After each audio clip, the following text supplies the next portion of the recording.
প্ৰিয়তম কবি কুসুম কে বৰাই আবৃত্তিকাৰ নমিষা বৰা প্ৰিয়তম বুকুৰ আপোন কৰি কেতিয়াও যেন আঁতৰি নোযোৱা প্ৰিয়তম তেতিয়া হয়তো এই হৃদয়খনে কেতিয়াও উচুপি উঠিব নোৱাৰিব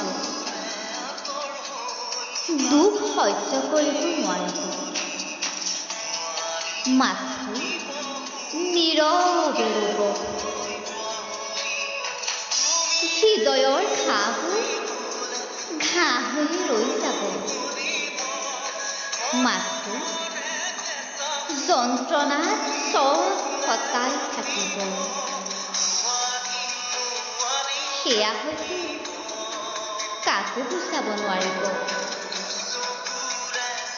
নিৰুত্তৰ হৈ এবুকু বিষাদ লৈ তিল তিলকৈ শেষ হৈ যাব তথাপিও হয়তো তোমাক নক'ব সাক্ষী হৈ ৰ'ব এটি নিথৰ ভৰি ধন্যবাদ।